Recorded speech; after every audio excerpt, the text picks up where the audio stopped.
आज की वीडियो में हम लोग राष्ट्रीय आय एवं योग्यता आधारित परीक्षा के लिए विज्ञान की श्रृंखला शुरू कर रहे हैं।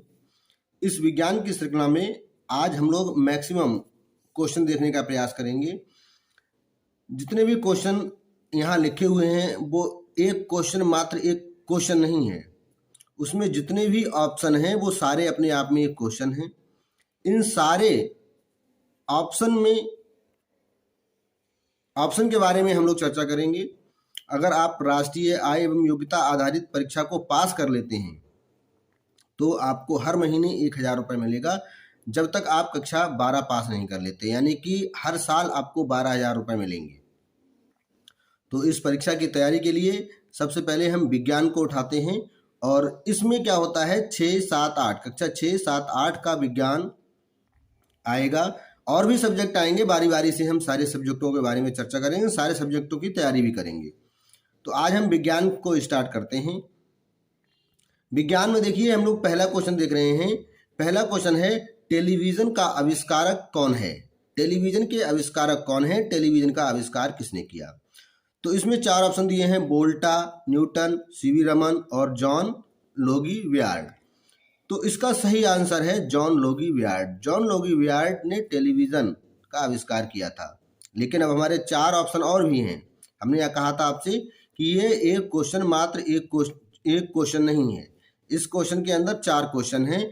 हर ऑप्शन के बारे में हम लोग चर्चा करेंगे।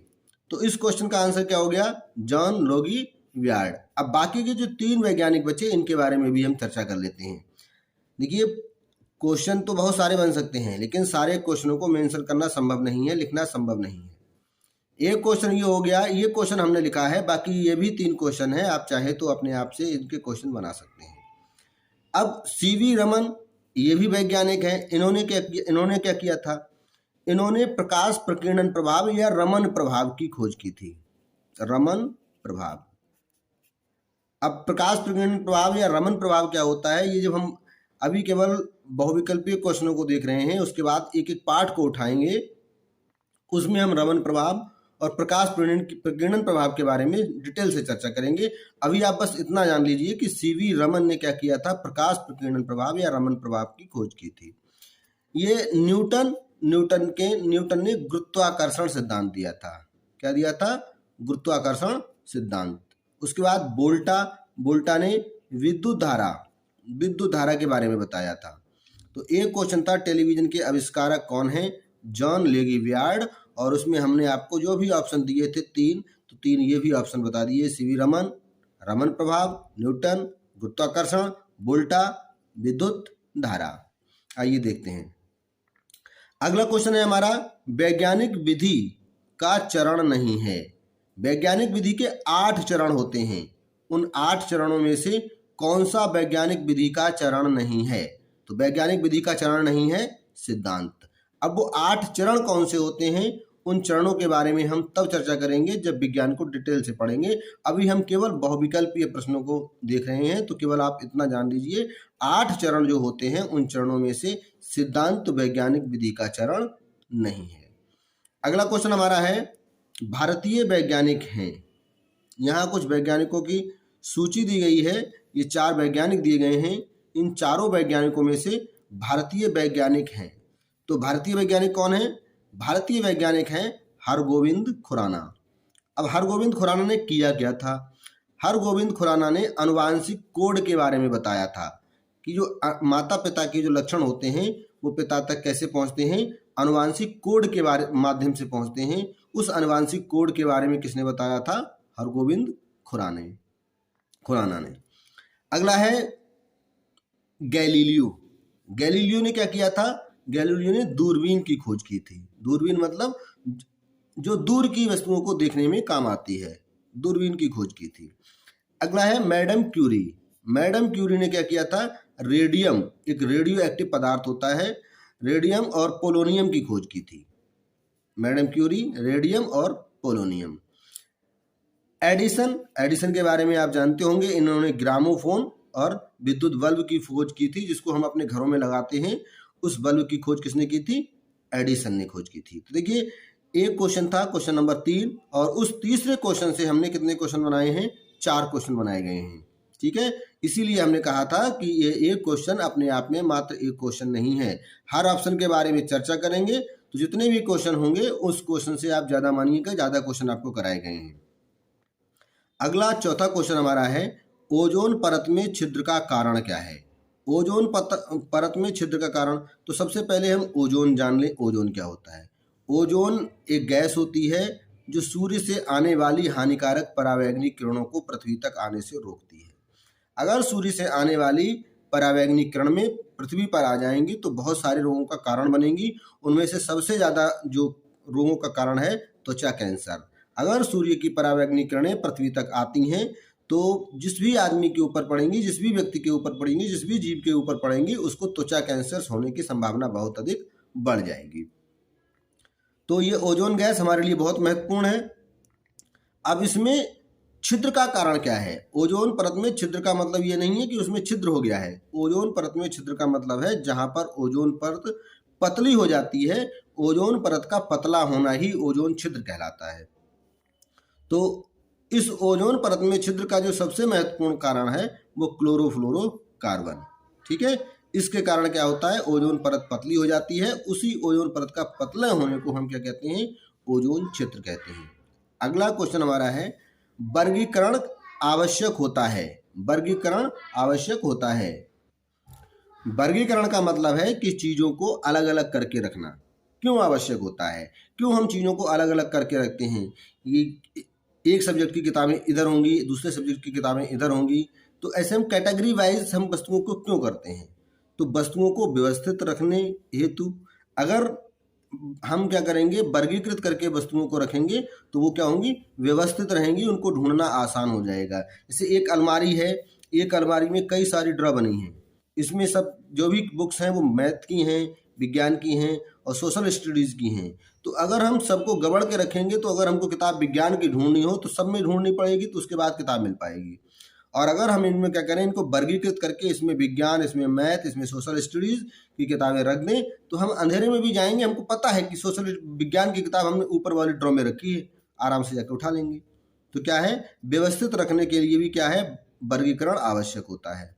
दूसरा है, वस्तुओं एवं पदार्थों के गुणों को आसानी से समझने में। अगर आपने वर्गीकृत करके वस्तुओं को रखा है तो उनके गुणों के बारे में आपको निश्चित पता होगा। जैसे इसमें सब विज्ञान की बुक्स रखी हैं तो हमको पता है कि इन सारी वस्तुओं में, इन सारी बुक्स में क्या होगा, विज्ञान के बारे में ही बताया गया होगा, मैथ के बारे में इसमें नहीं बताया जा सकता। तो क्या है, उनके गुणों की हम आसानी से पहचान कर सकते हैं। जितनी भी बुक्स हैं सभी के गुणों की हमको पहचान हो जाएगी कि इन सभी में क्या होगा, विज्ञान के बारे में बताया गया होगा। अगला है, विद्यालय के पुस्तकालय हेतु। तो विद्यालय के पुस्तकालय में भी पुस्तकों को क्या हो जाता है, वर्गीकृत करके रखा जाता है। एक सब्जेक्ट एक तरफ, अगला सब्जेक्ट अगली ड्रॉ में। तो अगला ऑप्शन हमारा सभी हेतु। तो ऊपर के जितने भी कारण हैं सभी हेतु वर्गीकरण आवश्यक होता है। सारे काम वर्गीकरण करने से आसानी से हो जाते हैं। अगला क्वेश्चन हमारा है, किसी द्रव को गर्म करने पर वह बदल जाता है। अगर किसी द्रव को गर्म किया जाता है तो काय में बदल जाता है। ये आप लोग जानते होंगे कि अगर किसी द्रव को गर्म करेंगे तो काय में बदलेगा, पहले जलवाष्प में बदलेगा, और अगर उसको और गर्म करते हैं तो फिर क्या होगा, वो गैस में परिवर्तित हो जाएगा। अगला क्वेश्चन है हमारा, गैस को किसी बर्तन में रखने पर क्या होता है, उसकी तली में बैठ जाती है। तो ये तो बिल्कुल गलत है, गैस तली में नहीं बैठती, उसमें पूरी तरह से फैल जाती है, ये बिल्कुल सही है। केवल ऊपरी तरह हिस्से में रहती है, ये भी गलत है। और उसको खाली कर देगी, ये भी बिल्कुल गलत है। तो उसमें पूरी तरह से क्या होगी, फैल जाएगी। आगे देखें, पदार्थ की निर्माण इकाई है। पदार्थ की निर्माण इकाई का मतलब क्या है कि पदार्थ किस चीज से मिलके बना है, ठीक है। तो इसका आंसर है परमाणु। परमाणु से मिलकर अणु बनते हैं, अणु मिलकर क्या बनाते हैं, पदार्थ बनाते हैं। तो पदार्थ की मूल इकाई या पदार्थ की निर्माण इकाई क्या है, परमाणु है। और परमाणु तीन चीज़ों से मिलकर बना होता है, इलेक्ट्रॉन, प्रोटॉन, न्यूट्रॉन। ये तीनों चीज़ें मिलकर क्या बनाती हैं, परमाणु बनाती हैं। परमाणु मिलकर क्या बनाएगा, अणु बनाएगा, और अणु मिलकर क्या बनाएगा, पदार्थ बनाएगा, ठीक है। तो पदार्थ की निर्माण इकाई क्या है, परमाणु है। अगला क्वेश्चन है हमारा, शुद्ध पदार्थ वे पदार्थ हैं, यानी कि कौन से पदार्थों को हम शुद्ध पदार्थ कहेंगे। तो शुद्ध पदार्थ वे पदार्थ हैं जो खाने में शुद्ध हों, ये गलत है। जिन्हें छान कर और बाष्पित कर पृथक किया जा सके, ये भी गलत है। जिनमें सभी अणु समान प्रकृति के हों, ये वाला क्वेश्चन हमारा सही है। इस क्वेश्चन का सही आंसर है जिनमें सभी अणु समान प्रकृति के हों। जो विभिन्न तत्वों के मिश्रण हों, ये भी गलत है। अगला है हमारा, वायु क्या है। क्वेश्चन है वायु क्या है। वायु क्या है? शुद्ध पदार्थ। शुद्ध पदार्थ का मतलब आप ऊपर वाले क्वेश्चन में समझ गए होंगे। शुद्ध पदार्थ वे पदार्थ होते हैं जिनमें सभी अणु समान प्रकृति के होते हैं। तो ये क्वेश्चन तो बिल्कुल गलत है, इसका आंसर तो बिल्कुल गलत है। शुद्ध पदार्थ नहीं है, क्योंकि वायु में कई सारी गैसें मिली होती हैं। ठीक है, जब कई सारी गैसें हैं, हर गैस का अणु अपना अलग होता है, तो समान अणु कैसे हो जाएंगे, इसमें गलत हो गया। अगला क्वेश्चन है, अगला ऑप्शन है हमारा समांगी मिश्रण। अब समांगी मिश्रण क्या होते हैं, विषमांगी मिश्रण क्या होते हैं, पहले हम ये जान लें। पहले ये जानें कि मिश्रण क्या होता है। मिश्रण क्या होता है? मिश्रण में दो या दो से अधिक पदार्थ किसी भी अनुपात में मिलाए जा सकते हैं। कोई अनुपात उनका निश्चित नहीं होगा। जैसे मानो शरबत बनाए, हम क्या बनाए, शरबत। शरबत में क्या होता है, अधिक, मतलब ऐसे मान लो आप शरबत में केवल चीनी और पानी मिलाई है, चीनी और पानी मिलाया आपने, ठीक है। तो जितना ज़रूरत हमको मिठास की है, हमको ज़रूरत है मिठास की, तो हम 1 चम्मच मिलाएंगे। कोई दूसरे को अगर ज़्यादा मीठा पसंद है तो वो 2 चम्मच मिलाएगा। तीसरे को ज़्यादा और मीठा पसंद है तो 3 चम्मच भी मिलाएगा। तो 3 चम्मच चीनी मिलाई और पानी, तब भी क्या बना, शरबत। 2 चम्मच चीनी और पानी, तब भी शरबत। 1 चम्मच चीनी और पानी, तब भी शरबत। यानी कि बना शरबत ही, लेकिन चीनी का अनुपात बार बार बदला है। चीनी 1 चम्मच, 2 चम्मच, 3 चम्मच, और फिर भी क्या कहेंगे हम इसको, शरबत। तो ये जो मिश्रण है, मिश्रण का मतलब होता है 2-3 चीज़ों का मेल होना, 2-3 चीज़ों को मिला देना, लेकिन अनुपात उनका निश्चित ना हो, फिक्स ना हो, कभी कितना मिलाया जा सके, कभी कितना मिलाया जा सके। तो इसी तरह से हमने देखा कि शरबत जब बनाया गया था तो उसमें 3 बार मिश्रण बनाया गया, लेकिन तीनों बार चीनी की मात्रा क्या थी, अलग अलग थी। तो ऐसी चीज़ों को, अगर चीज़ों को इस तरह मिलाया जाता है, 3-4 चीज़ों को इस तरह मिला दिया जाए कि उनका अनुपात निश्चित ना रहे, तो इसको क्या कहेंगे हम, मिश्रण कहेंगे। अब शरबत बनाते समय आपने देखा एक चीनी था और पानी था, 2 चीज़ें थी। तो इस चीनी और पानी को क्या कहेंगे, मिश्रण का अवयव कहेंगे। चीनी और पानी क्या कहलाएंगे, मिश्रण के अवयव। अर्थात मिश्रण जिन चीज़ों से मिलकर बनता है, अगर 3 चीज़ों से मिलकर बनेगा तो उसके 3 अवयव, 2 चीज़ों से मिलकर बनेगा तो उसके 2 अवयव। यहाँ शरबत में हमने केवल 2 चीज़ें मिलाई, चीनी और पानी, तो इसके कितने अवयव हुए, 2 अवयव। अब आइए समझते हैं समांगी मिश्रण और विषमांगी मिश्रण। समांगी मिश्रण क्या होते हैं, ऐसे मिश्रण जिसमें उसके अवयवों को अलग अलग ना देखा जा सके। जैसे अभी हमने शरबत बनाया था चीनी और पानी का। चीनी और पानी का जब शरबत बन गया तो क्या आप चीनी और पानी को अलग अलग देख सकते हैं? अगर अलग अलग नहीं देख सकते हैं तो ऐसे मिश्रण को क्या कहेंगे, समांगी मिश्रण। अगर चीनी और पानी को, या ऐसा मिश्रण जिसमें उसके अवयवों को अलग अलग देखा जा सके, उसे क्या कहेंगे हम, विषमांगी मिश्रण। ठीक है। इसी तरह से वायु है। वायु में बहुत सारी गैसें मिली होती हैं, ऑक्सीजन है, कार्बन डाइऑक्साइड है, नाइट्रोजन है, 3 गैसें तो ये हो गई, और अन्य गैसें भी होती हैं सूक्ष्म मात्रा में। तो जो ये गैसें होती हैं, ये गैसें क्या आपको अलग अलग दिखाई देती हैं? नहीं दिखाई देती। इसलिए वायु भी क्या है, एक समांगी मिश्रण है। समझ में आ गया? वायु कैसा मिश्रण है, समांगी मिश्रण है। ऐसा मिश्रण जिसमें उसके अवयवों को अलग अलग ना देखा जा सके। ठीक है। तो आज हमने विज्ञान के श्रृंखला में कितने क्वेश्चनों को देखा है, 10 क्वेश्चन को देखा है। आगे आने वाले वीडियो में हम क्या करेंगे, 6 से 8 तक के विज्ञान के जितने भी इम्पोर्टेंट क्वेश्चन हैं, उन सभी क्वेश्चनों को इसी पैटर्न पर हल करेंगे। एक एक ऑप्शन को उठा कर देखेंगे, एक एक ऑप्शन के बारे में समझेंगे। यहाँ एक ऑप्शन या एक क्वेश्चन अपने आप में एक क्वेश्चन नहीं है, उसके बारे में आपको हम डिटेल से बताएंगे। शुद्ध पदार्थ के बारे में बताया, समांगी मिश्रण के बारे में बताया, विषमांगी मिश्रण के बारे में बताया। तो ये ना समझा जाए कि हम सिर्फ बहुविकल्पीय क्वेश्चन करा रहे हैं। बहुविकल्पीय क्वेश्चन के साथ साथ उस पाठ की संपूर्ण पूरी जानकारी आपको दी जा रही है। ठीक है। तो अगर आप चैनल पर पहली बार आए हैं तो चैनल को सब्सक्राइब करके रखिएगा, क्योंकि जब तक पेपर नहीं हो जाता है उसकी संपूर्ण तैयारी और पिछले पेपर जो आए हुए हैं उन पेपरों के बारे में भी हम लोग देखेंगे। तो मिलते हैं कल अगली वीडियो में। आगे 10 क्वेश्चन है, आगे इन्हीं क्वेश्चनों को आगे कंटिन्यू करेंगे। बालू और लोहे की छीलन को पृथक किया जाता है। पृथक्करण की कई विधियां होती हैं, उन सारी विधियों में से यहाँ 4 विधियां दी गई हैं: बीनकर, चुंबकीय पृथक्करण, फटककर और चालकर। इन चारों विधियों में से कौन सी विधि द्वारा बालू और लोहे की छीलन को हम अलग करेंगे? तो इस दोनों को हम किस तरह से अलग करेंगे? चुंबकीय पृथक्करण विधि द्वारा। मान लीजिए बालू और चुंबक, बालू और चुंबक का एक मिश्रण है, तो उसमें से आप बीनकर भी अलग कर सकते हैं।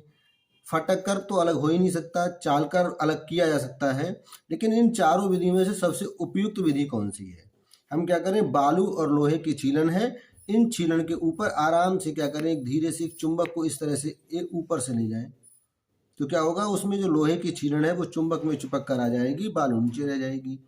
इस तरह से क्या करेंगे हम, बालू और लोहे की छीलन से चुंबकीय पृथक्करण विधि द्वारा, चुंबक के द्वारा पृथक्करण क्या कहलाता है, चुंबकीय पृथक्करण कहलाता है। तो चुंबकीय पृथक्करण विधि द्वारा हम क्या करेंगे, बालू और लोहे की छीलन से लोहे की छीलन को अलग कर देंगे। अगला क्वेश्चन है हमारा, भौतिक परिवर्तन में, भौतिक परिवर्तन में क्या होता है? यहाँ नीचे आपको 4 ऑप्शन दिए गए हैं, इन चारों ऑप्शन में से कौन सा ऑप्शन सही है? भौतिक परिवर्तन में क्या होता है? पहला ऑप्शन है पदार्थ के अणुओं में परिवर्तन होता है। दूसरा ऑप्शन है पदार्थ के अणुओं में कोई परिवर्तन नहीं होता है।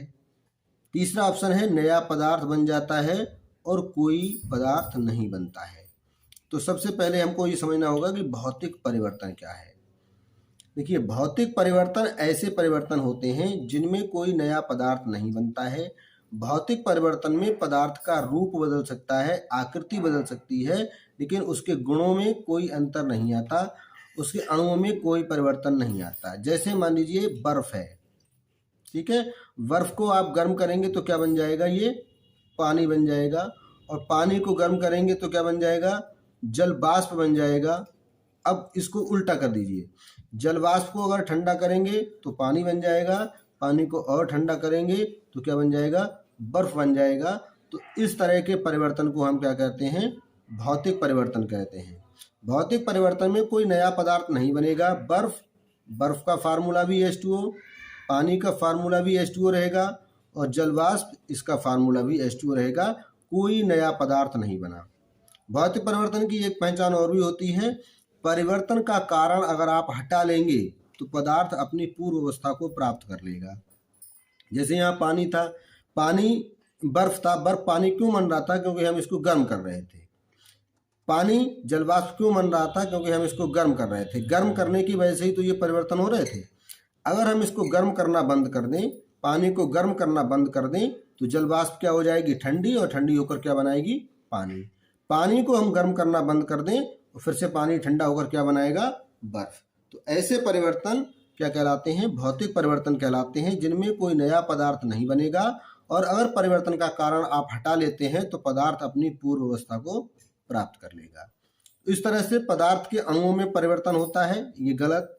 पदार्थ के अणुओं में कोई परिवर्तन नहीं होता, ये भी गलत। नया पदार्थ बनता है, ये भी गलत। कोई नया पदार्थ नहीं बनता है, ये सही है कि भौतिक परिवर्तन में कोई नया पदार्थ नहीं बनता है। तो इस तरह से देखिए, हमने इस क्वेश्चन का आंसर भी आपको बताया और भौतिक परिवर्तन क्या होता है ये भी आपको समझा दिया। अगला क्वेश्चन देखिए, अगला क्वेश्चन है, निम्नलिखित में से कौन सा प्रत्यावर्तित परिवर्तन है?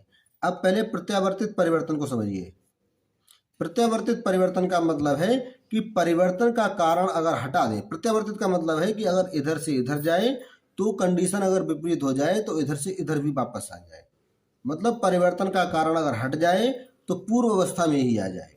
ऐसे परिवर्तन क्या कहलाते हैं, भौतिक परिवर्तन कहलाते हैं। यानी कि यहाँ भी वो ये पूछ रहा है कि कौन सा परिवर्तन भौतिक परिवर्तन है। भौतिक परिवर्तन का नाम ही बदल दिया उसने और उसको कह दिया प्रत्यावर्तित परिवर्तन। प्रत्यावर्तित का मतलब है कि परिवर्तन का कारण अगर हट जाए तो परिवर्तन पूर्व अवस्था को प्राप्त कर ले, और यही परिभाषा हमने क्या बताई थी, भौतिक परिवर्तन में बताई थी। आइए देखते हैं, दूध का फट जाना क्या प्रत्यावर्तित परिवर्तन है? प्रत्यावर्तित परिवर्तन का मतलब कि दूध फट गया है, तो क्या अब फटे हुए दूध को पुनः दूध में लाया जा सकता है? नहीं ला सकते। मोम का पिघलना, मोम का, इसको बाद में देखेंगे, पहले इधर देखिए। मोमबत्ती का जलना, मोमबत्ती अगर जल गई सारा मोम उड़ जाएगा, क्या उस मोम को आप पुनः वापस ला सकते हैं? नहीं ला सकते। सब्जी का पकना, अगर एक बार सब्जी पक गई तो क्या फिर उसको कच्चा किया जा सकता है? नहीं किया जा सकता।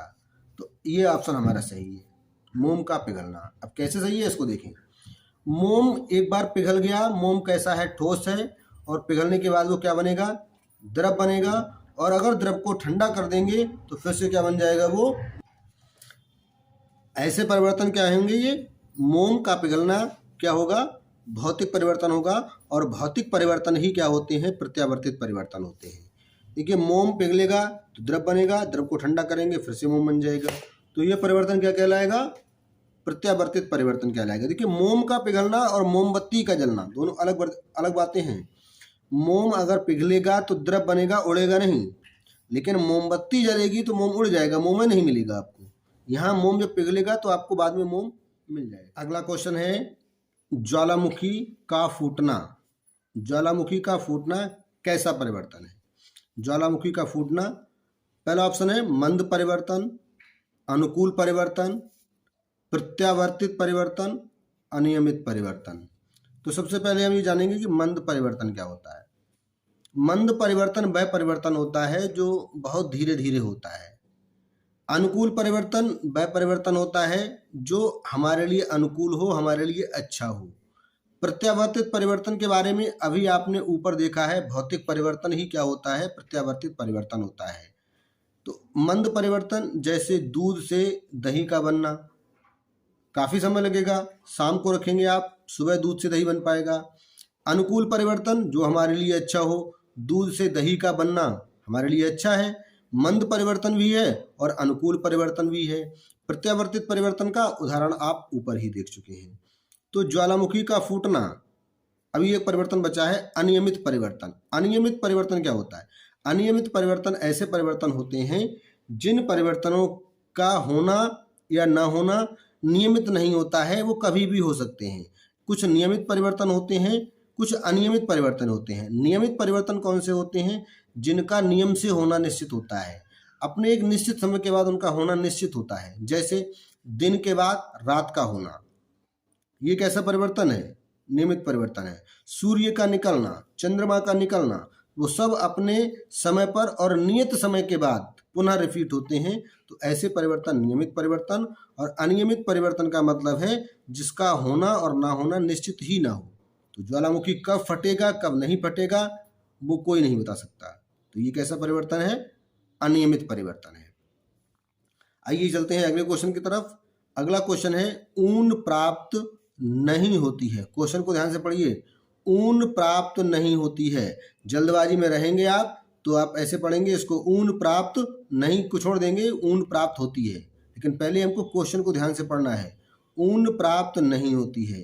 यहाँ कुछ जानवरों के नाम दिए गए हैं, उन जानवरों में से कौन सा जानवर है जिससे ऊन प्राप्त नहीं होती है? तो पहला है भेड़ के बाल से, ऊंट के बाल से, याक के बाल से और लंगूर के बाल से। तो भेड़ के बाल से ऊन प्राप्त होती है, ऊंट के बाल से भी ऊन प्राप्त होती है, याक के बाल से भी प्राप्त होती है। ठंडे प्रदेशों में, लद्दाख वगैरह में याक के बाल बहुत बड़े बड़े होते हैं, तो वहाँ याक के बाल से ऊन प्राप्त की जाती है। तो यहाँ बचा आपका लंगूर, तो लंगूर के बाल से हमको ऊन प्राप्त नहीं होती है। कृत्रिम रेशा है, तो पहले हम क्या जाने, रेशा क्या होता है। रेशा क्या होता है? हमारा वस्त्र जो होता है, हमारे जो कपड़े होते हैं वो धागे से मिलके बने होते हैं, और धागा क्या होता है? रेशों से मिलके बना होता है। रेशा दो प्रकार के होते हैं, जंतु रेशे और पादप रेशे। तो ये तो होते हैं प्राकृतिक रेशे, जंतु रेशे और पादप रेशे, ये दोनों रेशे कैसे होते हैं? प्राकृतिक रेशे होते हैं। और इनके अलावा कुछ कृत्रिम तरीके से रेशे बनाए जाते हैं। वो कृत्रिम तरीके से जो रेशा है वो कौन सा है ये बताना है। तो रुई, रुई आपको उसके कपास के पेड़ से प्राप्त होती है। तो ये पादप रेशा हो गया। पादप रेशा का मतलब है ऐसा रेशा जो हमको पौधों से, पेड़ पौधों से प्राप्त होता हो। तो रुई कपास के पेड़ से प्राप्त होती है, ये पादप रेशा है यानी कि प्राकृतिक रेशा है। जूट, जूट कैसे प्राप्त होती है? आप जानते हैं जूट भी क्या है, एक पादप रेशा है, पटसन से प्राप्त होती है। नायलॉन, इसके बारे में, ये क्या है आपका, प्राकृतिक रेशा है। ये क्वेश्चन का आंसर है। नायलॉन कैसा है, सॉरी प्राकृतिक नहीं, नायलॉन कैसा है, कृत्रिम रेशा है। फ्लैक्स, ये अलसी के पौधे से प्राप्त होती है। अलसी, पटसन और ये रुई कपास, ये सब कैसे हो गए, ये आपके 3 नंबर ए, बी और डी, ये कैसे हैं, पादप रेशे हैं, प्राकृतिक रेशे हैं। तो नायलॉन जो बचा, नायलॉन आपका कैसा रेशा है, कृत्रिम रेशा है। आगे देखिए, कपास द्वारा निर्मित सामग्री है। कपास द्वारा इनमें से कौन कौन सी चीज बनती है वो देखिए। तो कपास द्वारा डलिया, रस्सी, बोरा, ये चीजें नहीं बनती हैं, ये बनती हैं जूट से। रस्सी, बोरा, डलिया, ये सब जूट से बनता है। और तो कपास से कौन बनेगा, कागज। आइए चलते हैं अगले क्वेश्चन की ओर। एकल धागे से वस्त्र निर्माण की प्रक्रिया कहलाती है।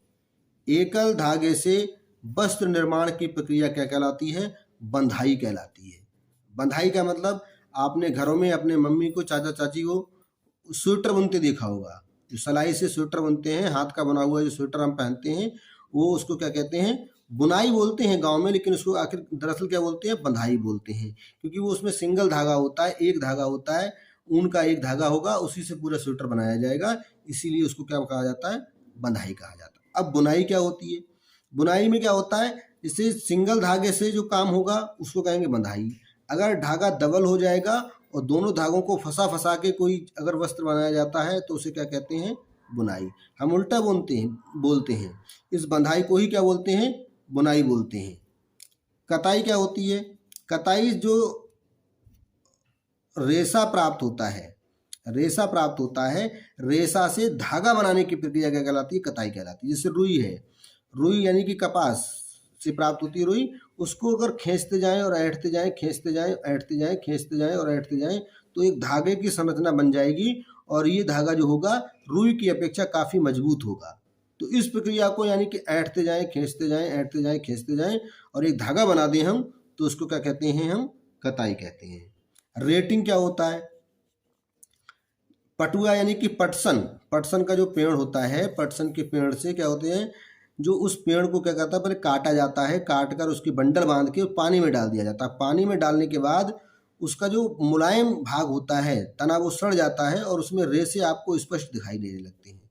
तो ये प्रक्रिया क्या कहलाती है, रेटिंग कहलाती है, यानी कि उससे रेशे निकालने की क्रिया, रेशे निकालने की क्रिया को क्या कहते हैं, रेटिंग। और रेशे से धागा बनाने की क्रिया क्या कहलाती है, कताई।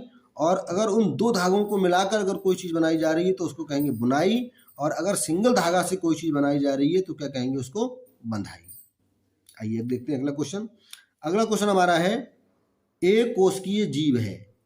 जीव दो प्रकार के होते हैं, एक कोशिकीय, बहुकोशिकीय।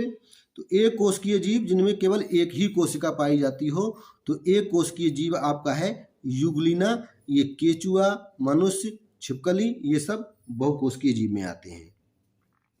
अगला क्वेश्चन है हमारा, मेरुदंड पाई जाती है। मेरुदंड पाई जाती है, मेरुदंड का मतलब है रीढ़ की हड्डी। रीढ़ की हड्डी किसमें पाई जाती है, तो रीढ़ की हड्डी आपकी मेरुदंड पाई जाती है मछली में। मेरुदंड कहाँ पाई जाती है, मछली में। केचुआ, जोंक, तिलचट्टा, इनमें रीढ़ की हड्डी का अभाव होता है और मछली में क्या होता है, रीढ़ की हड्डी पाई जाती है। और जिनमें रीढ़ की हड्डी पाई जाती है उन्हें हम कशेरुकी जीव कहते हैं। ठीक है, अगला क्वेश्चन नंबर 21 हमारा है, अपुष्पी पौधा है। अपुष्पी पौधा क्या होते हैं, अपुष्पी पौधा ऐसे पौधा होते हैं, अपुष्पी पौधे ऐसे पौधे होते हैं जिनमें पुष्प ही नहीं पाया जाएगा। पुष्प नहीं पाया जाएगा तो इसमें क्या होगा, फल भी नहीं आएगा। इनमें जड़, तना और पत्ती का भी अभाव होता है, जड़, तना और पत्ती भी नहीं होगी। पहचान देख लीजिए, अपुष्पी पौधों में जड़, तना, पत्ती नहीं होगी। अपुष्प मतलब पुष्प रहित, जब पुष्प नहीं होगा तो उसमें फल भी नहीं आएगा। आम आप खाते हैं, आम का फल आप खाते हैं, जामुन खाते हैं, केला खाते हैं। ये फर्न का पौधा ऐसा है जो अपुष्पी पौधा है, इस पर पुष्प नहीं आता और इसका कोई फल नहीं होता, जड़, तना और पत्ती भी नहीं होती है। तो क्वेश्चन नंबर 22 है, मूल रोम किसमें पाए जाते हैं? मूल रोम किसमें पाए जाते हैं? तो मूल का मतलब होता है जड़ और रोम मीन्स होता है रेशे। तो जड़ के रेशे किसमें पाए जाते हैं? तो सीधी सी बात है, जब जड़ के रेशे हैं तो जड़ में ही पाए जाएंगे, तने में ये नहीं पाए जाएंगे, पत्ती में नहीं पाए जाएंगे, और इसका ऑप्शन सही होगा सी, जड़ में और पुष्प में भी नहीं पाए जाएंगे। मूल रोम, मूल का मतलब होता है जड़। ठीक है, तो अगला क्वेश्चन है, मेढक रहता है, मेढक कहाँ रहता है? स्थल पर, स्थल मतलब भूमि पर जहाँ पर पानी ना हो। मेढक कहाँ रहता है? स्थल पर, जल में, जल तथा स्थल दोनों जगह, और वायु में। तो इसके बारे में सभी जानते हैं, मेढक जल में भी रह सकता है और स्थल पर भी रह सकता है। तो हमारा आंसर सही होगा सी, जल तथा स्थल दोनों जगह, ये वाला सही होगा। अगला क्वेश्चन है, मछली सांस लेती है, मछली किससे सांस लेती है? गिल्स के द्वारा, फेफड़े द्वारा, त्वचा द्वारा, पंखों द्वारा। देखिए, फेफड़ों द्वारा वे सांस लेते हैं जो स्थल पर रहते हैं, स्थलचर होते हैं, तो फेफड़ों द्वारा तो लेगी नहीं, पंखों द्वारा नहीं लेगी, त्वचा द्वारा वे सांस लेते हैं जो स्थल और जल दोनों पे रहते हैं, ये भी गलत हो गया। तो अब बचा गिल्स, गिल्स के द्वारा मछली सांस लेती है। ठीक है, अगला क्वेश्चन है हमारा, ऊंट के कूबड़ में संचित होता है। ऊंट के कूबड़, ऊंट के ऊपर जो उठा हुआ भाग होता है उसको कूबड़ बोलते हैं। तो ऊंट के कूबड़ में क्या इकट्ठा रहता है? अधिकतर ये समझा जाता है कि ऊंट के कूबड़ में पानी इकट्ठा रहता है, क्योंकि ऊंट ऐसे स्थानों पर पाया जाता है जहां पर पानी की कमी होती है। तो अधिकतर लोग ये जानते हैं कि ऊंट के कूबड़ में क्या रहता है? पानी रहता है, लेकिन ये गलत है। ऊंट के कूबड़ में क्या रहता है? बसा रहता है। जब उसको लंबे समय तक खाने के लिए कुछ नहीं मिलता है तो इसी बसा से क्या करता है? ऊंट अपना काम चलाता है। तो ऊंट के कूबड़ में क्या संचित रहता है? बसा। अगला क्वेश्चन है हमारा, नागफनी का पौधा है, नागफनी का पौधा है। नागफनी का पौधा किस तरह का है? जलीय है, मरुस्थलीय है, उपरोही है, आरोही है। तो सबसे पहले आ रही है मरुस्थलीय। ठीक है, मरुस्थलीय पौधे कैसे होते हैं? मरुस्थलीय पौधों की और जलीय पौधों की कुछ विशेषताएं होती हैं। मरुस्थलीय पौधे में, मरुस्थल क्या होता है? मरुस्थल ऐसा स्थान होता है जहाँ की मिट्टी में उपजाऊपन नहीं होता है, जहाँ पौधे नहीं उग सकते हैं, जहाँ गर्मी बहुत अधिक पड़ती है। तो उस गर्मी की वजह से जो पौधों में क्या होता है? बाष्पोत्सर्जन की क्रिया होती है। बाष्पोत्सर्जन की क्रिया में क्या होता है? पौधों की पत्तियां जो होती हैं वो बहुत सारा पानी वायुमंडल में उड़ा देती हैं। तो ये पौधे क्या करते हैं? जो मरुस्थलीय पौधे होते हैं, ये पौधे अपनी पत्तियों को ही गिरा देते हैं। अर्थात मरुस्थलीय पौधे ऐसे होंगे कि उनमें पत्तियां ही नहीं होंगी, कांटे ज़्यादा होंगे। जलीय पौधे पत्तियां, तना सब होगा, लेकिन पत्तियां और तना दोनों मुलायम होंगे ताकि पानी के बहाव के साथ साथ वो मुड़ सकें। तो नागफनी कैसा पौधा है? नागफनी अगर आपने देखा होगा तो पूरी बॉडी में कांटे ही कांटे होते हैं, पत्ती उसमें नहीं होती है। वो इसलिए नहीं होती है ताकि बाष्पोत्सर्जन को रोका जा सके, पानी को कम से कम उड़ाएं। और पानी को कम से कम उड़ाने की कहाँ आवश्यकता होती है? मरुस्थल में। तो नागफनी कैसा पौधा है? मरुस्थलीय पौधा है। अगला क्वेश्चन देखते हैं, जलीय वातावरण में पाए जाने वाला पौधा है। ऐसा पौधा कौन सा है जो जल में पाया जाता है, जलीय वातावरण में पाया जाता है? मटर, आप जानते हैं मटर हमारे खेतों में बोया जाता है, आलू खेतों में उगता है, मक्का का पौधा हमारे खेतों में होता है, सिंघाड़ा एक ऐसा पौधा है जो जल में उगता है। ठीक है, सिंघाड़े को आप देखेंगे, जैसा हमने ऊपर बताया था जलीय पौधे की पहचान में, वैसा ही सिंघाड़े को देखेंगे आप। सिंघाड़े का जड़, तना, पत्ती सब फ्लेक्सिबल होता है। पानी का बहाव जिधर होगा उधर को ही इसका पेड़ मुड़ जाएगा, टूटने की टूटेगा नहीं। क्योंकि अगर इसका जड़ तना सब एकदम से ज़्यादा कठोर होगा तो पानी का बहाव आएगा, पानी के बहाव आते ही क्या होगा, इसका पौधा टूट जाएगा, लेकिन ऐसा नहीं होता है। आइए अगला क्वेश्चन देखते हैं। अगला क्वेश्चन है, भोजन का पाचन होता है। भोजन का पाचन कहाँ होता है, ये हमको देखना है। भोजन का पाचन होता है, देखिए सबसे पहले हम, ये इसका ऑप्शन सही है आहार नाल में, ठीक है, आहार नाल इसका ऑप्शन सही है। तो आहार नाल के अलावा हम और देखते हैं कि जो और ऑप्शन है उसमें क्या होता है। देखिए फेफड़े जो होते हैं, फेफड़ों में ऑक्सीजन और कार्बन डाइऑक्साइड का आदान प्रदान होता है, अर्थात जो हम सांस लेते हैं, श्वसन क्रिया कहाँ कंप्लीट होती है, फेफड़ों में कंप्लीट होती है। हृदय का हमारा क्या काम होता है, हृदय का काम होता है हमारे पूरे शरीर में रुधिर को पंप करना, खून को पंप करना। इसकी वजह से हमारा शरीर क्या होता है, पूरे शरीर में खून पूरे शरीर में दौड़ता रहता है। वृक्क का काम होता है हमारे ब्लड को फिल्टर करना, खून को छानना, खून में से जितनी भी यूरिया होती है उसको छानकर कौन अलग करता है, वृक्क अलग करता है, और इसी यूरिया को हम टॉयलेट के द्वारा बाहर निकाल देते हैं। इसीलिए हम क्या कहते हैं, जो वृक्क होता है वो मनुष्य शरीर का उत्सर्जी अंग होता है, ठीक है, इसे फिल्टर कहते हैं, ठीक है, ये मनुष्य का उत्सर्जी अंग है, ठीक है। उत्सर्जी पदार्थ क्या होते हैं, ऐसे पदार्थ जिनको शरीर की आवश्यकता नहीं है, शरीर के लिए उन पदार्थों की आवश्यकता नहीं है, अगर वे शरीर में रहेंगे तो शरीर को हानि पहुंचाएंगे, तो ऐसे पदार्थों को हम उत्सर्जी पदार्थ कहते हैं, और इनको बाहर निकालने का काम कौन करता है, वृक्क करता है। इसलिए वृक्क जो है मानव शरीर का महत्वपूर्ण उत्सर्जी अंग है। अगला क्वेश्चन हमारा है, मानव के मस्तिष्क में कितने भाग होते हैं।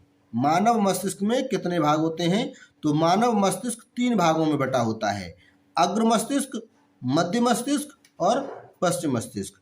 तो मानव मस्तिष्क के कितने भाग होते हैं, 3 भाग होते हैं। आइए देखते हैं अगला क्वेश्चन। अगला क्वेश्चन है, श्रवणेंद्रिय है।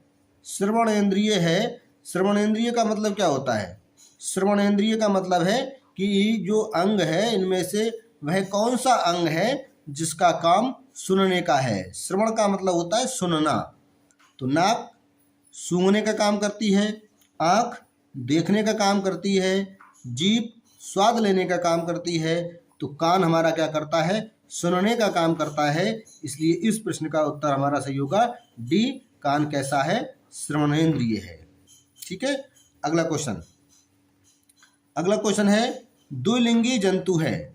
द्विलिंगी जंतु है, नीचे कुछ जंतु दिए गए हैं, अमीबा, केचुआ, मेढक, कुत्ता। तो इनमें से वो जंतु बताना है जो द्विलिंगी है। तो सबसे पहले हम ये समझेंगे कि द्विलिंगी का मतलब क्या होता है। द्विलिंगी का मतलब होता है नर, जो जंतु होते हैं वो 2 प्रकार के होते हैं, एक तो नर और मादा, ठीक है, नर अलग होता है, मादा अलग होता है। तो द्विलिंगी जंतु वे जंतु होते हैं जिनमें नर और मादा अलग नहीं होता है, नर और मादा दोनों एक ही में होते हैं, उनको क्या कहा जाता है, द्विलिंगी कहा जाता है। अगर नर अलग मादा अलग तो उसे क्या कहेंगे, एकलिंगी। और नर और मादा अगर दोनों एक ही जंतु के अंदर पाए जाते हैं, नर जननांग और मादा जननांग अगर एक ही जंतु के अंदर पाए जाते हैं तो उसे कहते हैं द्विलिंगी। जैसे गाय और बैल, गाय अलग है, बैल अलग है। गाय हमारा क्या है, मादा है, और बैल क्या है, नर है। भैंस, भैंसा, भैंस मादा है और भैंसा नर है। तो ये सब क्या है, मनुष्य में स्त्री पुरुष, स्त्री मादा है, पुरुष नर है। तो ये सब क्या है, गाय भैंस स्त्री पुरुष, ये सब कैसे हैं, एक लिंगी हैं, क्योंकि इनमें सब में नर और मादा अलग अलग होते हैं। इसी तरह से अमीबा भी एक लिंगी है, मेढक भी एक लिंगी है, कुत्ता भी एक लिंगी है, और केचुआ कैसा है आपका, द्विलिंगी जंतु है। केचुआ में केचुआ और केचुनी अलग अलग नहीं होता, नर और मादा अलग अलग नहीं होते। केचुआ में नर और मादा दोनों एक ही, नर जननांग और मादा जननांग एक ही जंतु के अंदर पाए जाते हैं, इसलिए केचुआ को हम क्या कहते हैं, द्विलिंगी जंतु कहते हैं। अगला क्वेश्चन है हमारा, दाल में पोषक तत्व मिलता है। दाल में कौन सा पोषक तत्व मिलता है, सबसे ज्यादा दाल में कौन सा पोषक तत्व मिलता है, तो दाल में सबसे ज्यादा पोषक तत्व मिलता है आपको प्रोटीन। प्रोटीन की मात्रा दाल में सबसे ज़्यादा होती है। कार्बोहाइड्रेट्स की मात्रा कहाँ ज़्यादा होती है? मोटा अनाज जो होता है, मक्का, बाजरा और कुछ फल, आलू, केला, अमरूद, गन्ना, चुकंदर, खजूर, शक्कर, इन सभी में क्या होता है? कार्बोहाइड्रेट्स अधिक मात्रा में पाया जाता है। दाल में कौन सा तत्व पाया जाता है? प्रोटीन। तो पहले तो इस सवाल का आंसर जो है वो बी सही है। दूसरा, बसा। बसा कहाँ पाया जाएगा? अंडा, मांस, मछली, दुग्ध, ये सब बसा के स्रोत होते हैं। खनिज लवण। खनिज लवण की आवश्यकता मनुष्य के शरीर को बहुत कम होती है, लेकिन आवश्यक ये भी हैं क्योंकि ये हमारे शरीर के निर्माण के लिए बहुत ही आवश्यक होते हैं। खनिज लवण में क्या आता है? फ्लोरीन, पोटेशियम, लोहा, कैल्शियम, फास्फोरस, आयोडीन, इन सभी की मात्रा क्या है? हमारे शरीर के लिए आवश्यक होती है। ठीक है, ये सभी अपना अपना कार्य करते हैं, तो इनकी मात्रा हमको कम चाहिए और इनकी मात्रा हमको पर्याप्त चाहिए। बसा हमको दूध, तेल, मांस, अंडा, मछली से मिलेगी। प्रोटीन दाल से मिलेगी। ये मोटे अनाज से मिलेगा, आलू से मिलेगा, शक्कर से मिलेगा। ठीक है, अगला क्वेश्चन देखते हैं। अगला क्वेश्चन है, विटामिन ए की कमी से होता है।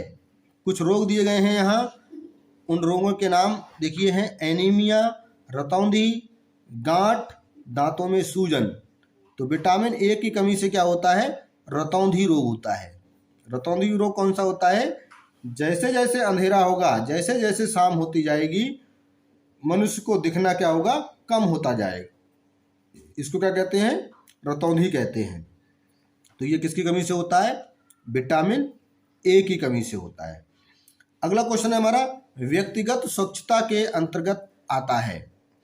नीचे 4 ऑप्शन दिए गए हैं, इनमें से कौन व्यक्तिगत स्वच्छता के अंतर्गत आता है? तो पहले हम स्वच्छता के बारे में जान लें। स्वच्छता का मतलब होता है साफ सफाई रखना। ठीक है, स्वच्छता 2 प्रकार की होती है, एक व्यक्तिगत स्वच्छता और एक होती है सामाजिक स्वच्छता। 2 तरह की हो गई, व्यक्तिगत स्वच्छता और सामाजिक स्वच्छता। व्यक्तिगत स्वच्छता का मतलब क्या होता है? ऐसी स्वच्छता, ऐसी साफ सफाई जिससे केवल अपने आप को, मतलब जो करने वाला है उसको लाभ पहुंचे। ऐसी अगर साफ सफाई करता है कोई कि अगर उसकी साफ सफाई करने से सिर्फ उसको लाभ होता है, तो उस स्वच्छता को हम क्या कहेंगे? व्यक्तिगत स्वच्छता कहेंगे। और अगर कोई इस प्रकार की साफ सफाई करता है, इस प्रकार स्वच्छता करता है कि उससे पूरे समाज को लाभ पहुंचे, उसके आसपास के लोगों को भी लाभ पहुंचे, तो इस प्रकार की स्वच्छता को हम क्या कहेंगे? सामाजिक स्वच्छता कहेंगे। व्यक्तिगत स्वच्छता, जैसे अगर कोई ब्रश करता है, अगर हम ब्रश करते हैं तो हमारे ब्रश करने से हमारे दांत साफ रहेंगे कि हमारे पड़ोसी के? अगर हम कंघी करते हैं तो हमारे बाल अच्छे बनेंगे कि हमारे पड़ोसी के? ठीक है, इसी तरह से हम अपने घर में साफ सफाई करते हैं तो उसका लाभ हमको होगा कि हमारे पड़ोसी को? तो उसका लाभ निश्चित रूप से सिर्फ हमको होगा। इसलिए ऐसी स्वच्छता को हम क्या कहेंगे? व्यक्तिगत स्वच्छता कहते हैं।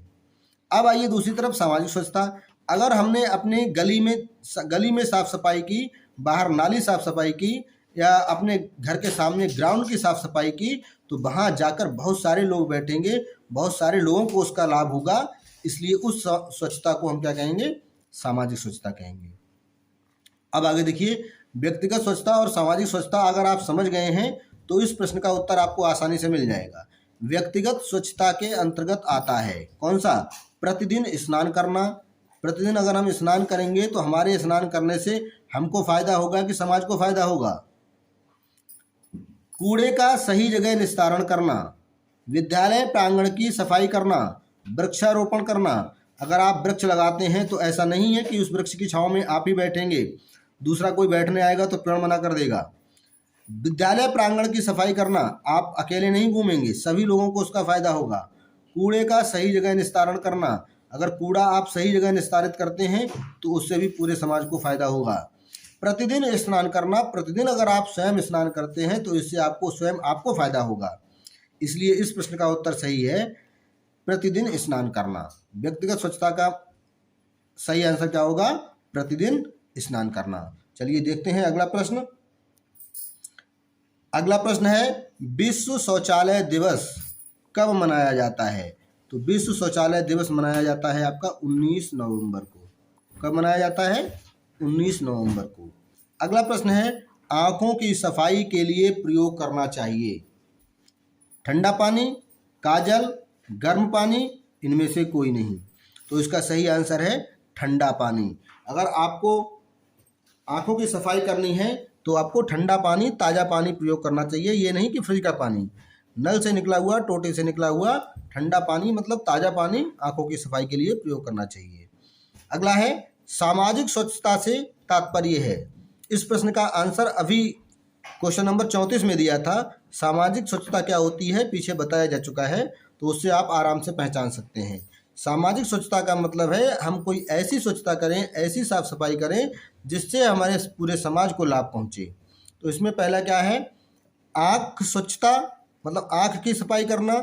अगर हम अपनी आँख की सफाई करेंगे तो पूरे समाज को लाभ नहीं होगा। अगला है, नाक की स्वच्छता, ये भी नहीं हो सकता। त्वचा की स्वच्छता, ये भी नहीं होगा।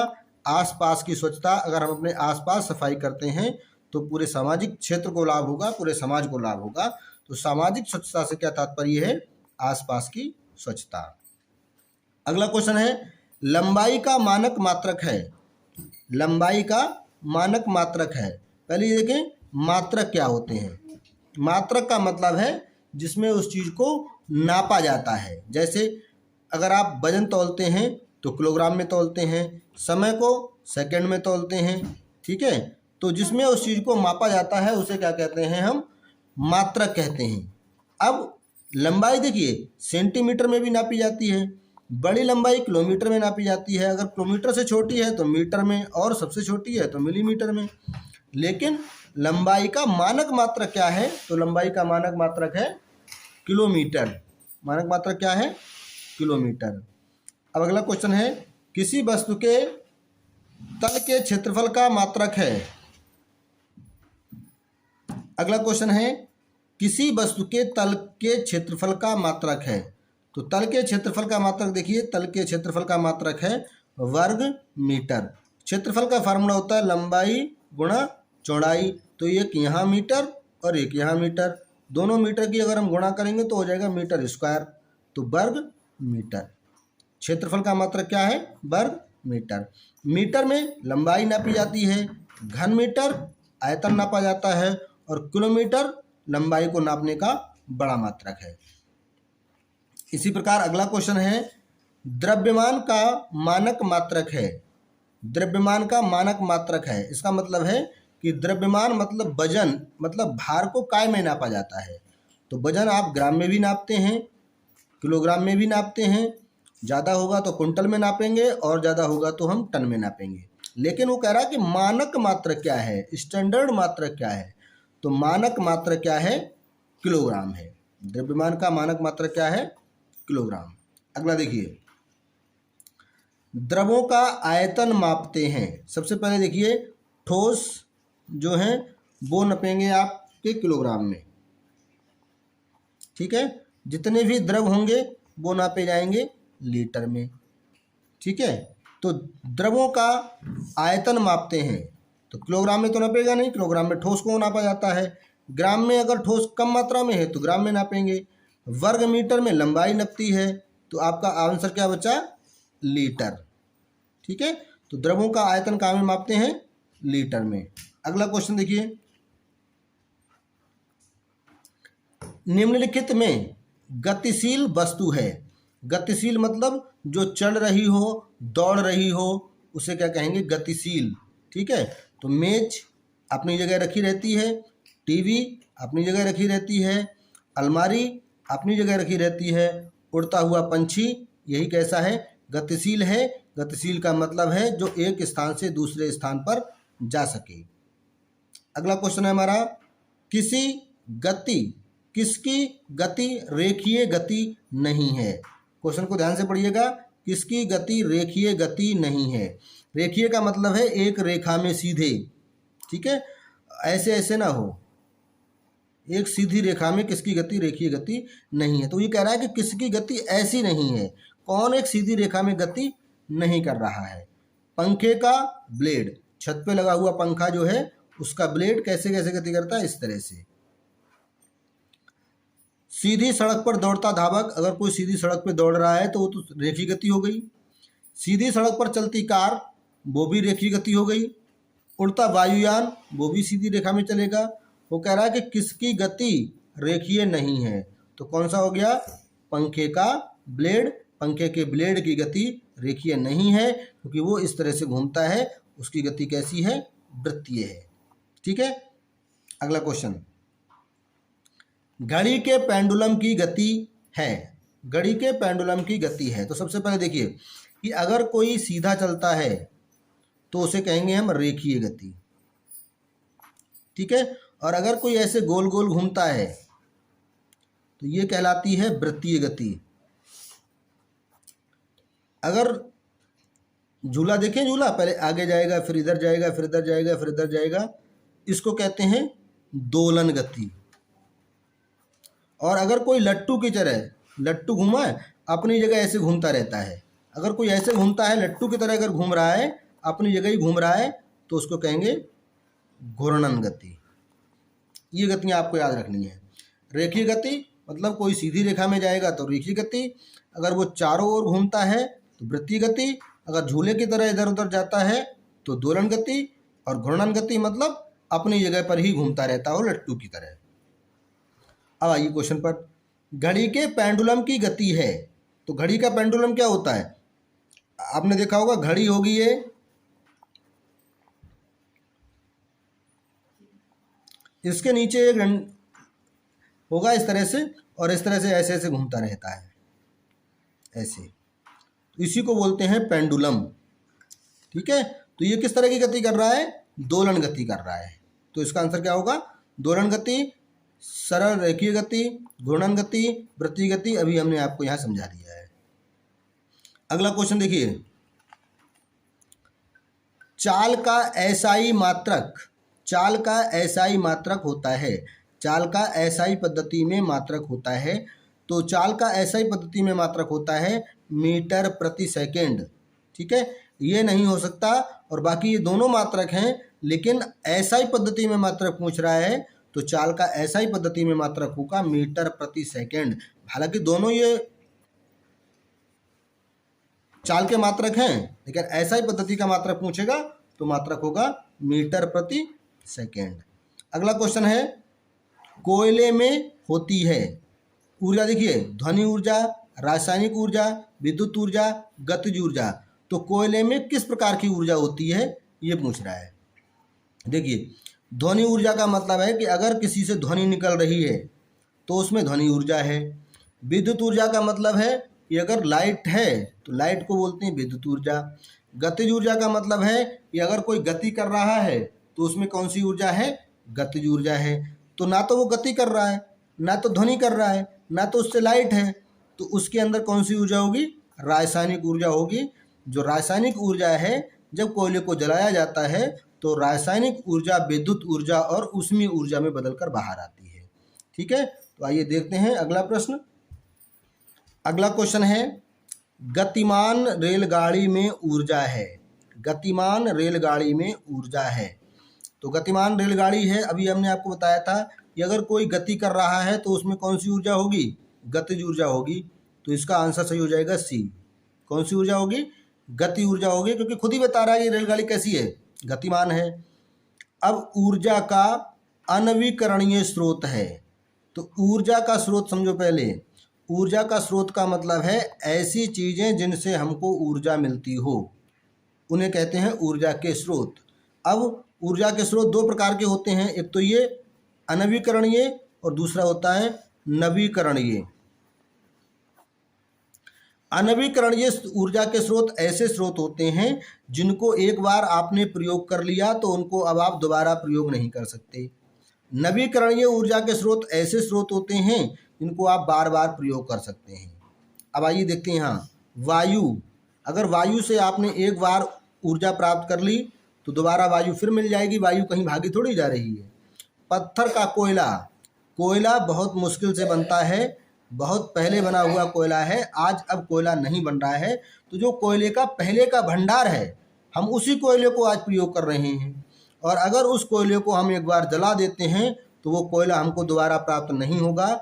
इसलिए कोयला कैसा है? ऊर्जा का अनवीकरणीय स्रोत है, इसको दोबारा से आप प्रयोग नहीं कर सकते। जल भी एक ऊर्जा का नवीकरणीय स्रोत है। जल से आप बार बार ऊर्जा प्राप्त कर सकते हैं। बायोमास ये भी नवीकरणीय स्रोत है, इससे भी आप बार बार ऊर्जा प्राप्त कर सकते हैं। अगला क्वेश्चन देखिए, ऊर्जा का नवीकरणीय स्रोत है तो अनवीकरणीय और नवीकरणीय क्या होते हैं, अभी हमने आपको बताया है। नवीकरण का मतलब है ऐसा स्रोत जिसको हम बार बार प्रयोग कर सकें। तो सौर ऊर्जा आप कितनी भी प्रयोग करिए कहीं खत्म थोड़ी हो रही है। सूर्य रोज निकलेगा, रोज ऊर्जा मिलेगी आपको। लकड़ी एक बार खत्म हो गई नहीं मिलेगी, डीजल खत्म हो गया नहीं मिलेगा, पेट्रोल खत्म हो गया तो दोबारा आपको नहीं मिलेगा। तो ये हमारे ऑप्शन गलत है, हमारा ऑप्शन सही है सौर ऊर्जा। क्वेश्चन नंबर 49, वे पदार्थ जिनसे प्रकाश आंशिक रूप से निर्गत होता है उनको क्या कहते हैं? प्रदीप्त पदार्थ, पारदर्शक, अपारदर्शक, पारभासी। देखिए एक एक करके जानते हैं। हमने आपको वीडियो के स्टार्ट में ही बताया था कि हम एक क्वेश्चन अगर उठाएंगे तो उस क्वेश्चन के सारे ऑप्शन को देखेंगे। इस तरह से आपका एक क्वेश्चन के साथ 3 क्वेश्चन फ्री में तैयार होंगे। जैसे इस क्वेश्चन का आंसर सीधे सीधे हम बता दें कि पारभासी, वे पदार्थ जिनसे प्रकाश आंशिक रूप से निर्गत होता है। आंशिक रूप से निर्गत होने का मतलब है कि ऐसे पदार्थ जिनसे प्रकाश आंशिक रूप से आर पार निकल जाता है उनको क्या कहते हैं? पारभासी कहते हैं। लेकिन इस क्वेश्चन का आंसर तो ये हो गया, लेकिन इसके साथ हम 3 क्वेश्चन आपको और बता रहे हैं। तो इस तरह से आपके बहुत सारे क्वेश्चन तैयार हो रहे हैं। प्रदीप्त पदार्थ क्या होते हैं? प्रदीप्त पदार्थ वे पदार्थ होते हैं जिनसे प्रकाश का उत्सर्जन होता है। तो ऐसे पदार्थों को क्या कहेंगे? प्रदीप्त पदार्थ कहेंगे। पारदर्शक पदार्थ क्या होते हैं? ऐसे पदार्थ जिनसे प्रकाश पूरी तरह से आर पार निकल जाता है। अपारदर्शक पदार्थ ऐसे पदार्थ जिनसे प्रकाश पार ही नहीं हो पाता है, जैसे लकड़ी, इसके लकड़ी के आर पार प्रकाश नहीं जा पाएगा, तो लकड़ी क्या कहेंगे? अपारदर्शक। पारदर्शक मतलब जिसके आर पार निकल जाए, कांच। ठीक है, अब आइए अगला क्वेश्चन देखते हैं। क्वेश्चन नंबर 50, एक खाली गिलास रखा है तो उस खाली गिलास में है, इनमें से 4 चीज़ें हैं, इन 4 चीज़ों में से खाली गिलास में क्या है? गिलास खाली है, फिर भी पूछ रहा है कि खाली गिलास में क्या है। सबसे पहला है कुछ नहीं, गिलास कह रहा है खाली है तो कुछ नहीं। दूसरा वायु, केवल ऑक्सीजन, केवल जलवाष्प। तो देखिए जलवाष्प भी होगी, ऑक्सीजन भी होगी और वायु भी होगी, ये वाला तो बिल्कुल गलत है। अब 3 सही हैं, 3 में से हमको एक बराबर निकालना है कि 3 में से एक कौन सा सही है। तो देखिए वायु जो है वो ऑक्सीजन, वायु विभिन्न गैसों का मिश्रण है। वायु में कार्बन डाइऑक्साइड, जलवाष्प, नाइट्रोजन और अन्य छोटी छोटी गैसें भी होती हैं। और वायु हर जगह है, कोई जगह ऐसी नहीं है जहाँ वायु नहीं है। जो चीज़ आपको खाली दिख रही है वहाँ भी वायु मौजूद है। तो खाली गिलास में भी क्या है? वायु है। ये ऑप्शन भी ठीक हैं, लेकिन अगर वायु नहीं होता तब इनमें से हम कोई एक चूज करते, क्योंकि जलवाष्प भी है, ऑक्सीजन भी है। क्योंकि वो कह रहा है केवल, चूँकि क्वेश्चन में कहा है कि केवल ऑक्सीजन, इसलिए गलत है। केवल का मतलब क्या है कि इसमें ऑक्सीजन है केवल और बाकी गैसें नहीं हैं, तो ऐसा नहीं है। ऑक्सीजन भी होगी, जलवाष्प भी होगी, नाइट्रोजन भी होगी, अन्य गैसें भी होंगी। तो वायु अगर हम लिखते हैं तो वायु का मतलब है कि उसमें ये भी है, ये भी है और अन्य गैसें भी हैं। इसलिए इसका बिल्कुल सही आंसर क्या होगा? वायु। अगला क्वेश्चन देखते हैं। अगला क्वेश्चन है, वायु में नाइट्रोजन की कितनी प्रतिशत मात्रा होती है? जो वायु है, हमने बताया आपको, वायु विभिन्न गैसों का मिश्रण है। वायु में बहुत सारी गैसें मिली होती हैं। तो वायु में नाइट्रोजन का प्रतिशत कितना है? तो वायु में नाइट्रोजन का प्रतिशत होता है 78%, 78 पॉइंट समथिंग होता है, 78 से कुछ ज़्यादा होता है। लेकिन 78 इसमें दिया है पूरा पूरा, तो हम 78 को टिक करेंगे। 78% नाइट्रोजन, 21% ऑक्सीजन और बाकी अन्य गैसें, ये CO2 और बाकी में अन्य गैसें। तो ये क्वेश्चन हो गया आपका। अगला क्वेश्चन है, वायु दाब आरोपित करती है। वायु दाब आरोपित करती है, इसका मतलब है कि वायु कहाँ कहाँ दाब डालती है। सबसे पहले हम ये समझते हैं कि वायु दाब क्या होता है। वायु दाब का मतलब है कि वायु का वायु का हमारे ऊपर डाला गया दबाव या वायु का हमारे ऊपर डाला गया धक्का। वायु जो हमारे ऊपर धक्का लगाती है, वायु जो हमारे ऊपर दाब लगाती है, उसे हम क्या कहते हैं? वायु दाब कहते हैं। ठीक है, तो वायु जो दाब लगाती है वो केवल ऊपर की ओर लगाती है। ये गलत है कि अगर वायु केवल ऊपर की ओर दाब लगाती तो हम पृथ्वी पर खड़े ही ना हो पाते, ऊपर उड़ जाते। दूसरा, केवल नीचे की दिशा में लगाती है। अगर केवल नीचे की दिशा में लगाती तो हम केवल जमीन के अंदर घुस जाते, नीचे की ओर चले जाते। दाब का मतलब है धक्का, वायु के द्वारा लगाया गया धक्का। जैसे कि हम सीधे खड़े हैं और हमको कोई एक साइड से धक्का आके लगा दे तो हम आगे की ओर गिर जाते हैं। इसी तरह से अगर वायु केवल नीचे की ओर धक्का लगाती हम पर तो हम जमीन के अंदर ना धंस जाते। चारों दिशाओं में ये सही है, किसी दिशा में नहीं, ये भी गलत है। चारों दिशाओं में लगाती है। ऐसे कैसे? देखिए, एक गुब्बारा लें और आप गुब्बारे में फूंक मारें। फूंक का मतलब आप उसमें वायु घुसा रहे हैं। जब गुब्बारे में आपकी वायु प्रवेश करेगी तो गुब्बारा देखेंगे आप चारों तरफ से फूलेगा। इसका एक और उदाहरण देख सकते हैं आप कि जब हम खड़े रहते हैं, जब हम सीधे खड़े हैं तो हम कहीं भी नहीं गिरते, ना इधर से गिरते हैं ना इधर गिरते हैं, जब तक कोई हम पर दूसरा धक्का ना लगाए। वायु के धक्के से ना हम इधर गिरेंगे ना हम इधर गिरेंगे, ना आगे की ओर गिरेंगे ना पीछे की ओर गिरेंगे। इसका मतलब है कि वायु चारों तरफ से हम पर दाब डाल रही है और वो भी बराबर दाब डाल रही है। तो वायु दाब आरोपित करती है, चारों दिशाओं में समान दाब आरोपित करती है। क्योंकि अगर एक भी दिशा में कम दाब डालेगी तो अगर मान लो इधर दाब लग रहा है 10 और इधर लग जाए 8 तो इधर का दाब हमको इधर गिरा नहीं देगा। इसलिए चारों दिशाओं में वायु क्या करती है? बराबर दाब डालती है। अगला क्वेश्चन है हमारा, पेड़ पौधे प्रकाश संश्लेषण में उपयोग करते हैं। पेड़ पौधे प्रकाश संश्लेषण में कौन सी गैस का उपयोग करते हैं? यहाँ ऑक्सीजन, CO2, नाइट्रोजन और ओजोन, 4 गैसें हैं। तो प्रकाश संश्लेषण की क्रिया क्या होती है? दिन के समय होती है, प्रकाश में होती है। नाम से ही पता लग रहा है कि प्रकाश संश्लेषण। तो प्रकाश संश्लेषण की क्रिया कब होगी? प्रकाश में। और किसके प्रकाश में होती है? सूर्य के प्रकाश की उपस्थिति में होती है प्रकाश संश्लेषण की क्रिया। प्रकाश संश्लेषण की क्रिया में पौधे क्या करते हैं? ऑक्सीजन को, ये पौधा है, प्रकाश संश्लेषण की प्रक्रिया में पौधे क्या करते हैं? ऑक्सीजन को बाहर निकालते हैं और कार्बन डाइऑक्साइड को क्या करते हैं? अंदर की ओर लेते हैं। जो दिन में हम कार्बन डाइऑक्साइड बाहर निकालते हैं उसको पौधे ग्रहण कर लेते हैं और ऑक्सीजन बाहर निकाल देते हैं। इस ऑक्सीजन का उपयोग मनुष्य और सभी जीवित प्राणी करते हैं और वो ऑक्सीजन निकालते हैं बाहर और उसी कार्बन डाइऑक्साइड बाहर निकालते हैं और उसी कार्बन डाइऑक्साइड को पेड़ पौधे ग्रहण कर लेते हैं अपना भोजन बनाने के लिए। तो कौन सी गैस का यूज करते हैं? कार्बन डाइऑक्साइड, CO2 का। अगला क्वेश्चन है हमारा, पृथ्वी का कितना भाग जल से घिरा है? पृथ्वी का कितना भाग जल से घिरा है? पृथ्वी के कितने भाग पर जल है, अर्थात पृथ्वी का कितना भाग जल से घिरा है? तो देखिए, ये पृथ्वी है, तो पृथ्वी का कितने हिस्से मान लीजिए आप, ये 4 हिस्से कर लेते हैं हम। ठीक है, तो 4 हिस्से में पृथ्वी का ये सब जो हम कलर कर रहे हैं ये सब क्या है? जल है। इसको कहते हैं 3/4। ठीक है, तो पृथ्वी के कितने भाग पर जल है? लगभग 3/4 भाग पर जल है और पृथ्वी पर फिर भी पीने के पानी की कमी है। इसका कारण क्या है कि पृथ्वी का अधिकांश जो पानी है वो कहाँ है? समुद्रों में है, महासागरों में है, और जो कैसा है? नमकीन है, जिसको हम पी ही नहीं सकते, इतना नमक है उसके अंदर। इसका कुछ भाग जो है वो पहाड़ों पर है ग्लेशियर के रूप में, तो वो भी हमको पीने के लिए नहीं मिल पाता है।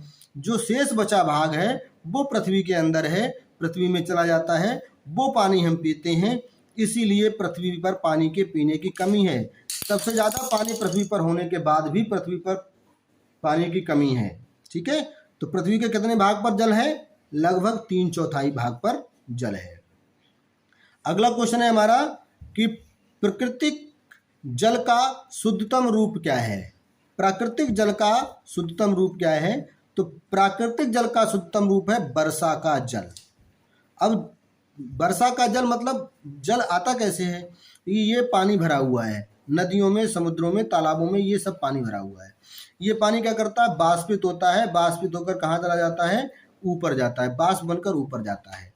और अगर ये जब बाष्प बन रहा है, यहाँ से बाष्प बनकर ऊपर जा रहा है, इसका मतलब है कि इसमें जो अशुद्धियाँ मिली हुई हैं, जो भी मिट्टी, कंकड़, पत्थर, अन्य चीज़ें जो मिली हुई हैं, नमक वगैरह है, क्योंकि नमक तो बाष्पित होता नहीं है, नमक की तो बाष्प बनती नहीं है, तो सिर्फ पानी की ही बाष्प बनती है। तो ये पानी बाष्प बनकर कहाँ चला गया, ऊपर चला गया। इसका मतलब है कि ऊपर जो पानी गया है वो शुद्ध गया है, क्योंकि अशुद्धियाँ नीचे रह गई। अब यही पानी ऊपर से कहाँ से आ जाता है, नीचे वापस आ जाता है। तो यही जो शुद्ध पानी ऊपर गया था वही पानी तो नीचे आ गया। इसलिए वर्षा का जल कैसा है, सबसे शुद्धतम जल है अगर प्राकृतिक जल की बात की जाएगी तो। भूमिगत जल, भूमि से जल जल निकलेगा, उसमें कई सारी चीज़ें मिली हुई होंगी। धरातल जल वो भी अशुद्ध है। समुद्र का जल वो तो बहुत नमकीन है, जिसको तो आप पी ही नहीं सकते। अगला क्वेश्चन है, शुद्ध जल होता है, शुद्ध जल कैसा होता है, केवल रंगहीन, गलत, केवल पारदर्शक, गलत, केवल लगा है, केवल, केवल पारदर्शक, गलत, केवल रंगहीन और स्वादहीन, गलत, ये सही है। रंगहीन कोई रंग नहीं होगा, गंधहीन कोई गंध नहीं होगी, स्वादहीन कोई स्वाद नहीं होगा, पारदर्शी उसके आर पार देखा जा सकेगा। ये चार चीज़ें अगर जल में हैं तो वो शुद्ध जल है। अगर रंगहीन नहीं है तब भी अशुद्ध है, अगर किसी प्रकार की गंध आती है तब भी अशुद्ध है, अगर कोई स्वाद आता है उसमें तब भी अशुद्ध है, और अगर आर पार नहीं देख सकते हैं हम उसके तब भी जल कैसा है, अशुद्ध है। इसलिए अगर जल में ये तीनों चीज़ें हैं तब उस जल को क्या कहेंगे, हम शुद्ध जल कहेंगे। शुद्ध जल रंगहीन, गंधहीन, स्वादहीन और पारदर्शी होता है। पारदर्शी का मतलब है उसके आर पार देखा जा सकता है। तो आइए चलते हैं अगले क्वेश्चन पर। अगला क्वेश्चन है, जल घोल सकता है। जल किन किन चीज़ों को अपने अंदर घोल सकता है? तो जल केवल ठोस पदार्थों को घोल सकता है, ये गलत है, क्योंकि देखो केवल लगा है, ठोस पदार्थों के अलावा उसमें और भी चीज़ें घुल जाएंगी। जल में दूध मिला देंगे तो घुलेगा कि नहीं घुलेगा, दूध तो द्रव होता है। इसलिए केवल ठोस पदार्थ बोल रहा है, इसलिए ये गलत है। ठोस, द्रव, गैस ये सही है, केवल ठोस द्रव ये भी गलत है, केवल द्रव ये भी गलत है। जल में ठोस भी घुल जाएंगे, द्रव भी घुल जाएगा, गैस भी घुल जाएंगे। ठीक है। जल के तलछटीकरण हेतु उपयोग किया जाता है। तो तलछटीकरण का मतलब समझिए पहले, कि अगर जल में अशुद्धियाँ घुली हैं, उन अशुद्धियों को नीचे बिठाने के लिए, तली पर बिठाने के लिए जो क्रिया होती है उसको क्या कहते हैं, तलछटीकरण कहते हैं। और तलछटीकरण के लिए प्रयोग किया जाता है फिटकरी को। फिटकरी को अगर मिला देंगे तो तलछटीकरण की प्रक्रिया तेज हो जाएगी, अशुद्धियाँ तेजी से नीचे बैठने लगेंगी। अगला क्वेश्चन है हमारा, 1 किलोबाइट कितने के बराबर होता है? ये कंप्यूटर से क्वेश्चन है कि कंप्यूटर में 1 किलोबाइट कितने के बराबर होता है। 1 किलोबाइट हमारा बराबर होता है 1024 बाइट के। कितने के? 1024 के। अगला क्वेश्चन है कि कौन सा आउटपुट डिवाइस है? आउटपुट और इनपुट दो तरह की डिवाइस होती हैं। आउटपुट डिवाइस कौन सा है? अब मान लीजिए ये कंप्यूटर है, ये आपका कंप्यूटर है, यहाँ कीबोर्ड रखा है ये, ठीक है। तो आउटपुट और इनपुट का मतलब समझिए पहले।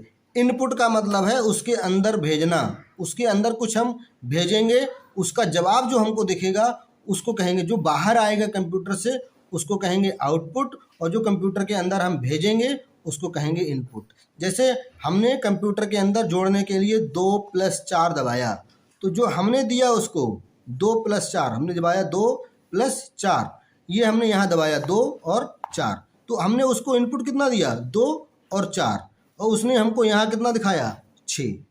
तो जो हमने जिसके द्वारा इनपुट दिया उसको कहेंगे हम इनपुट डिवाइस। हमने कीबोर्ड पर प्रेस किया 2 और 4, तो कीबोर्ड क्या कहलाएगा? Input device. और कंप्यूटर ने हमको दिखाया कहाँ? उसको जोड़कर कहाँ दिखाया? इस मॉनिटर पर, तो इस मॉनिटर को क्या कहेंगे? Output device. जिस पर कंप्यूटर दिखाता है, जिसके माध्यम से वो अपने अंदर की चीज़ों को बाहर लाता है, उसे कहते हैं आउटपुट। और जिसके द्वारा हम उसको संदेश देते हैं, हम उसको सूचना देते हैं कि तुमको ये करना है, वो क्या कहलाता है? इनपुट। और जिसके माध्यम से देते हैं वो कहलाती है इनपुट डिवाइस। क्योंकि क्या कह रहा है? कौन सा आउटपुट डिवाइस है? देखिए कीबोर्ड, कीबोर्ड के सहारे हम इनपुट देते हैं। माउस के सहारे इनपुट दिया जाता है। स्कैनर और ये स्कैनर के सहारे भी हम क्या करते हैं, इनपुट देते हैं। और ये मॉनिटर अभी बताया हमने कि हमने 2 और 4 को जोड़ा था तो उसने 6 कहाँ प्रिंट किया था, मॉनिटर पर। तो मॉनिटर कैसी है, आपकी आउटपुट डिवाइस है। अगला है एक बाइट बराबर होता है। एक बाइट कितने के बराबर होता है। तो बाइट क्या है, कंप्यूटर की मेमोरी है। जिस तरह से किलोबाइट मेमोरी है उसी तरह से ये बाइट भी मेमोरी है। तो एक बाइट कितने के बराबर होता है, एक बाइट आपका बराबर होता है 8 बिट के। एक बाइट कितने बिट के बराबर होता है, 8 बिट के। तो ये थे विज्ञान के 61 प्रश्न। विज्ञान के आपने 61 क्वेश्चन देखे हैं। और ये 61 क्वेश्चन जो आपकी NMMS राष्ट्रीय आय एवं योग्यता आधारित परीक्षा जो होनी है उसके लिए बहुत ही महत्वपूर्ण प्रश्न हैं। ये सारे प्रश्न हमने कक्षा 6 के विज्ञान से लिए थे। कक्षा 6 के विज्ञान के सारे प्रश्न हैं और उस परीक्षा के लिए दृष्टि से बहुत ही महत्वपूर्ण प्रश्न हैं। इन 61 प्रश्नों के साथ साथ अगर आपने देखा होगा तो हमने कम से कम 140 प्रश्न आपके तैयार कराए हैं। 140 क्या 200 प्रश्न तैयार हुए होंगे आपके, क्योंकि हर प्रश्न के ऑब्जेक्टिव थे, जो बहुविकल्प थे, विकल्प थे, उन सारे विकल्पों पर हमने विस्तृत चर्चा की है। इस तरह से आपके 200 प्रश्न तैयार हुए हैं।